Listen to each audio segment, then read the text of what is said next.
Wah, ini adalah salah satu cerita yang paling serem yang pernah gue bawain di sini. Beneran, sumpah, ini bener-bener serem banget. Yang suka cerita horor sini kumpul, yang penakut mendingan skip aja. Sekarang tuh gue lagi bener-bener bahagia sekaligus merinding ketakutan karena nemuin cerita ini. Cerita ini gue dapetin di salah satu thread di Kaskus SFTH. Oke, kita langsung masuk aja ke ceritanya. Cerita ini terjadi di tahun 1994 di daerah Jawa Tengah, tepatnya di desa Danumulyo. Ada suatu tragedi yang bikin semua warga di desa itu bener-bener ketakutan karena tiap malam mereka langsung masuk ke rumah, gak berani ada yang keluar. Tapi di saat yang bersamaan tetap ada orang-orang yang berkeliling ngeronda. Kebayangkan betapa mencekamnya saat itu. Semua cerita ini tuh bermula dari sebuah keluarga yang bernama keluarga Raden Sasmito. Keluarga ini tuh bener-bener kaya raya banget di sana karena mereka itu punya usaha kerajinan perhiasan dan juga punya pabrik batik. Bahkan mereka itu sampai dipercaya sama beberapa kerabat keraton. Jadi kalian kebayang lah tuh, itu bener-bener kaya banget. Keluarga itu tuh punya beberapa anak, tapi nggak semua anaknya itu hidup enak, hidup serba kecukupan. Ada juga anaknya yang hidup serba kekurangan, namanya Lek Samin. Ya, kalau saudara-saudaranya itu pada hidup enak, Lek Samin ini hidup tuh bener-bener serba kekurangan. Dia tinggal di rumah istrinya, itu yang udah reot banget. Dan itu juga rumahnya dari mertuanya. Saat itu, istri Lek Samin itu lagi sakit stroke, jadinya butuh uang untuk pengobatan. Akhirnya Lek Samin ini mendatangi saudaranya buat meminta rumah peninggalan orang tuanya nih, rumah warisan, itu dijual lah, supaya dia bisa dapat duit buat ngobatin istrinya. Tapi saudaranya nih yang kaya itu malah nolak dan marah-marahin Lek Samin. Lu nggak mikir ya, ini tinggal satu-satunya peninggalan bapak. Kalau mau dijual kita nanti kayak gimana? Saudaranya ini nggak memikirkan Lek Samin yang pada saat itu tuh nggak punya duit dan emang hidupnya tuh bener-bener susah. Seharusnya kalau rumah itu nggak mau dijual, paling nggak pinjemin duit kayak ke Lek Samin. Lah ini nggak juga. Udah tuh, setelah itu Lek Samin pulang dan singkat cerita, akhirnya istrinya Lek Samin ini meninggoy. Dan ketika prosesi pemakaman, saudara-saudaranya Lek Samin yang pada kaya-kaya itu sama sekali nggak ada yang datang. Padahal mereka juga ada yang tinggal di desa itu. Sepeninggalan dari istrinya, Lek Samin itu kelihatan kayak orang linglung. Dia sering bengong, terus juga tatapannya itu kosong. Lalu beberapa lama kemudian, teror mulai terjadi.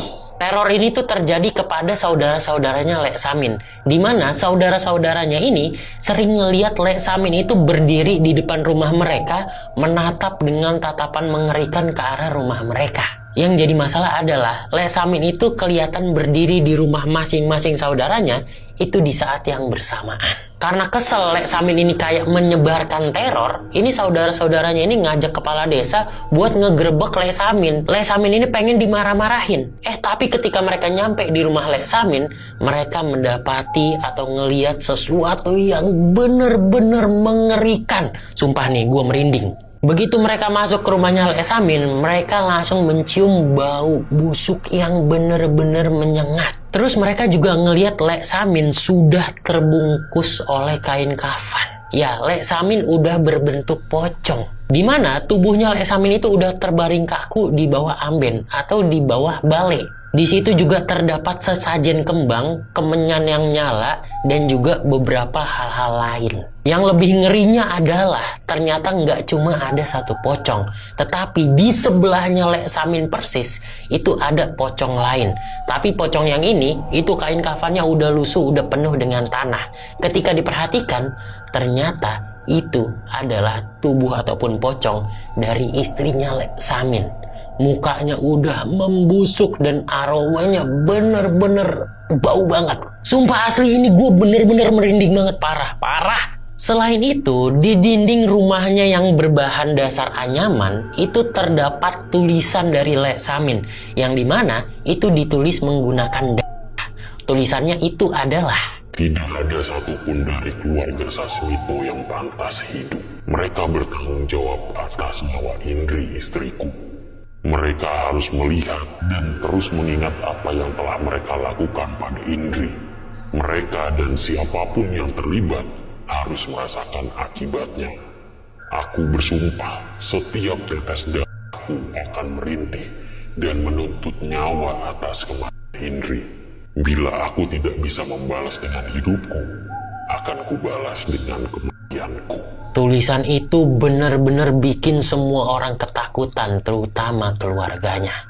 Anjir, ini gue bener-bener merinding parah asli. Serem banget ini. Saat itu mereka itu bener-bener bingung. Kalau misalkan tubuh Lek Samin sudah mulai membusuk, berarti kan ini meninggoynya udah lumayan lama. Lah terus yang berdiri di depan rumah mereka neror ngelihat ke arah mereka, itu siapa? Beberapa jam kemudian, Bu Siti, kakaknya Lek Samin yang juga ngelihat kejadian itu tiba-tiba menerima telepon dari adiknya yang namanya Erna. Erna ini tinggalnya di Surabaya dan dia kebetulan belum dikabarin kalau Lek Samin ini udah meninggoy. Yang jadi masalah adalah di telepon itu, Erna itu bilang kepada Bu Siti kalau Lek Samin itu datang ke rumahnya. Ngedengar itu, Bu Siti benar-benar ketakutan dan di situ dia bilang ke Erna, "Nak, Samin udah meninggoy tadi."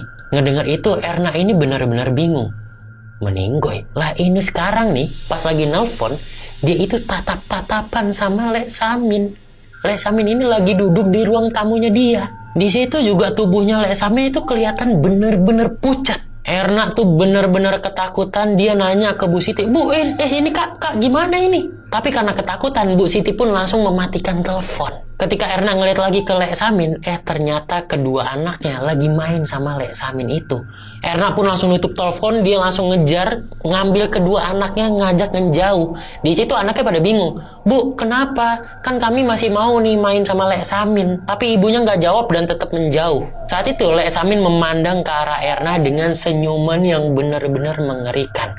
Terus Lek Samin itu ngomong ke anak-anaknya Erna, "Nanti malam main lagi ya sama Pak Lek."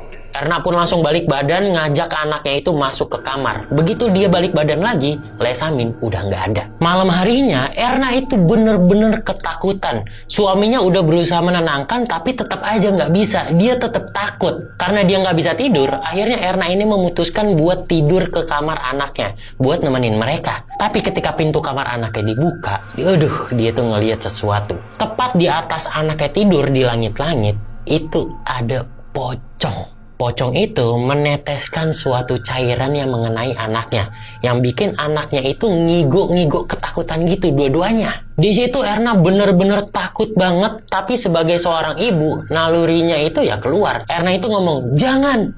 Yang bikin pocong itu tuh langsung nengok ke arah dia. Dan di situ Erna bisa mengenali wajah pocong yang udah hancur itu. Itu adalah saudaranya, Lek Samin. Setelahnya nggak cuma Erna yang diteror, semua keluarganya itu diteror, kakak-kakaknya, adik-adiknya, semuanya kena teror dan bener-bener tuh, serem banget terornya, tragis banget akhirnya. Ini adalah salah satu cerita terseram yang pernah gua bawain selama gua ngonten di TikTok ini ataupun dimanapun lah. Tapi karena cerita ini tuh panjang banget, jadi nggak bisa gue bawain semua. Mendingan kalian langsung baca sendiri aja threadnya di Kaskus SFTH. Linknya udah gue taruh di bio. Gue yakin lu nggak akan menyesal baca cerita ini. Sumpah. Oke, langsung main-main ya ke Kaskus SFTH. Linknya, link cerita ini udah gue taruh di bio gue.